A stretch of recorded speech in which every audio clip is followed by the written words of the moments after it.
So one of the most common questions that we get is how much money you need to get started with match betting. Really good question. For those of you wondering who I am, my name is JP. I lived off the bookies through my 20s, made over $300,000 off them, managed to set up a community, and we've now built that up to over 1,500 members at the time of filming in April 2024. But that's not what you're here for. You're here to know how much money you need to get started, obviously. Before we get into that, you need to understand a term that we refer to as bankroll. When we talk about bankroll here, though, we aren't talking about a random amount of money that you've decided to allocate that's going to change next month.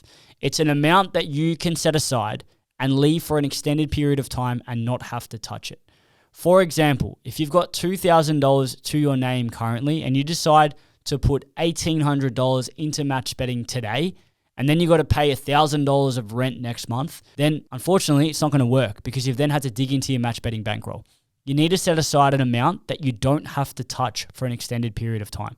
Think of it like investment funds that you aren't going to worry about. That's your match betting funds. These are your life funds. Keep them separate. Glad we've got that out of the way. Now, how much do you need to actually get started? In theory, you could start with $200 if you really wanted to. You could go and sign up bookie by bookie, take a sign up offer, turn it over risk-free, turn over the deposit amount, make some money, withdraw it, repeat that process over and over again. After about 20 bookies, you make about $1,000, and then you have $1,000 worth of bankroll or $1,200 worth of bankroll. Unfortunately, that can work. You're going to make money, but you're going to lose a lot of bookies and set up those bookies in the wrong way. You're also going to stand out like a deer in headlights. You're going to get your accounts banned or lose your promotions at a later date because they identified you straight away as someone who abused promotions and acted like a rookie match bettor. That is possible, though, to start off your match betting. Personally, I started off with $2,000 at 22 years old, full-time at university.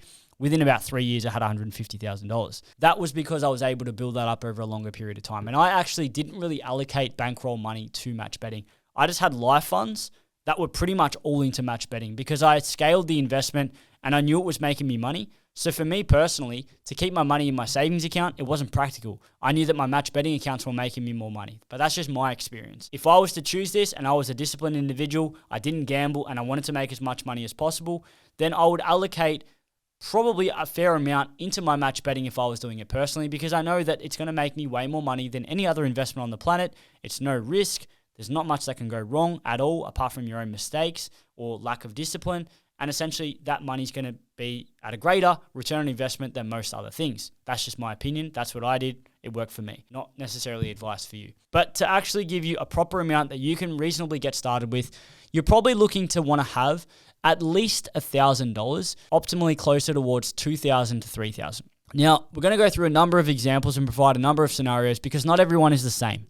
Not everyone has the same income. Not everyone has the same savings amount. Not everyone has the same history. Not everyone has the same accounts open. So there's going to be a number of variables here and there's no one-size-fits-all approach. But generally speaking, if you can allocate $1,000 to match betting, you're going to have a nice little starting bank. If you're going to have 2 or 3, you have way more flexibility. You can open up more bookies. You can distribute your bankroll a little bit better. And obviously having more flexibility, having closer towards 10, is going to enable you to open up more bookies at the start without having to worry about where every cent of your money is going. Now, obviously, if you've got $2,000, you can't go and open up 30 accounts and take 20 sign-up offers over the next fortnight because you're going to be limited by the amount of money that's getting put into these accounts. But ultimately, you want to stay off the bookie's radar by not withdrawing. And that's why we say leave the money in there for an extended period of time. Let it grow over time. Think of it as an investment fund. When you invest money into shares or something like that, you're not checking it every day. You're not taking it out after a week. You're leaving it there for a number of years, most of the time. Now, knowing all of this, I want to talk about one more point that many of you might not be considering right now. If you're someone who knows you're going to be getting into this in the future and you're going to be joining the Platinum Squad and you already know what it is, that's about $1,097 at the time of filming. And you have $0 worth of bankroll. You can technically join the Platinum Squad and let your bankroll grow, knowing that you're not going to be placing any bets or starting any accounts. Why? Well, it doesn't actually cost you any money and you don't need any bankroll to learn new things and learn new skills. And that's something that a lot of people have taken advantage of.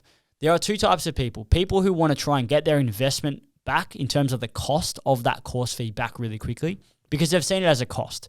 And then you've got other people who've seen that fee as a tool to learn. Now, if you compare 2 individuals, one of those individuals has heard me say here that you need about 2 or 3K optimally to get involved with match betting at the best rate. Some people will hear that and they'll have $1,500 to their name and they'll wait 2 months to get 3K before they start. And in that 2 months, they won't learn much at all. In fact, they miss an opportunity to learn. Then you've got someone else who will have $1,500 to their name. They'll pull the trigger on the Platinum Squad. They'll leave about $500 left. And then in that period of time, they accept that they're not going to make a lot of money in that short term, but that 2-month period, they're going to acquire and save about 3K because they're putting money into from their income, and they're making a little bit of money with their basic skills from their match betting and their basic turnovers from the limited bankroll that they have. But in that time, they understand that they're going to learn 2 months worth of stuff that they wouldn't have learned by waiting. They're going to get exposed to a 1,000-member community that they can learn from and be a sponge within that community. If this person has a learning, abundance, growth mindset, isn't really attached to money as much, and they can see the bigger picture because they understand that if they compare themselves here, where they waited, and then they waited 2 months and suddenly they had 3K, or they went in straight away with $1,500, they got depleted back to $500 because they bought the Platinum Squad. They then moved to here, but in that period of time, they didn't make that much money. But now they've got 3K bankroll and they've got 2 months of knowledge and they've got 2 months of exposure to the skills and 2 months of exposure to the community and 2 months of experience doing some stuff.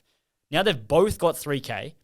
This person now has no knowledge, no skills, and no experience. They've just joined now. The other person's 2 months ahead. They've got the same bankroll.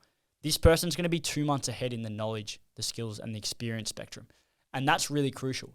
So some of you are going to be here and you've already made your mind up. You want to do this in the long term, but you're not quite ready yet because you think you don't have enough bankroll. If you've got the ability to join the Platinum Squad and pay the fee, then do that. Especially if you've already made your mind up, especially if you're someone who wants to learn, do that. Because the moment you get in, you expose yourself and we push you to get in there, we know you're going to be better off by getting in there because you're going to force yourself to adapt. Then you can make shit happen rather than sort of hoping it happens. And even better, you might be able to earn yourself 1,000 or 2,000, do some extra work, do another side hustle, make some money with your sign-up offers. You're not going to be able to do that and learn those skills by waiting. So that's just something to consider. But if I had to put in a scenario out there, the best possible scenario obviously would be to come in with about $20,000, obviously. But not everyone has that. In fact, only the top members come into the community like that. Having 200,000 or 20,000 won't actually help you that much. The only reason $200,000 will be better is because you could join something like the mentorship program pretty much straight away, and you can get involved with that pretty much straight off the bat because you have a lot of liquid bankroll. So the person with 20 or 10 isn't going to make a lot more money compared to the person who has 5 because you're going to move along a similar pathway. In your first 6 months, you're going to make anywhere from sort of 3 to 5K. The person starting with only $2,000 is going to be a little bit more restricted with what offers they can take, how many bookies they can open up. Essentially, the advantage of having a little bit more money is that you can get in and open up more accounts in the short term, which opens up more profitability. And then you can also make money at a faster rate because you're taking your sign-up offer here and there. Whereas if you're restricted to about a 2K bankroll, then you're going to be always counting your cents, essentially. You're going to be worrying about where this money is. I've got 1,500 in these bookies, got about 500 left over. Can't take that $400 offer. Can't take 200s there because I'm only going to be left with about 100. Whereas someone with about 5 or 10, they just go take the offers, and you go a little bit of a faster rate. So in essence, the more money you have, technically, the more flexible you are, but there's a cap on that. Having 200K is not really more advantageous than having 20 or 10. It's just going to allow you to have a little bit more flexibility and take advantage of the pathways a little bit faster, move yourself along that spectrum to get involved with something like the sports system or the mentorship program much faster than someone starting off at a 2K mark, for example. So in essence, technically you could start off with only $200. You probably get your accounts banned a lot faster, or you can sort of build up over time, remembering the main thing that I spoke about there. It doesn't cost you anything to learn.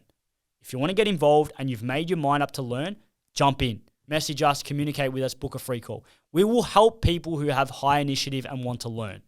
And we'll find a pathway. If you're confused about where to go, book in a free call, we'll chat about it, and we'll give you the exact information on where you need to get started. Now, in the next video, I'm going to explain how some members are making $30,000 or more a month, and some members are only making $200 a month. Why the big discrepancy? I'm going to explain it here.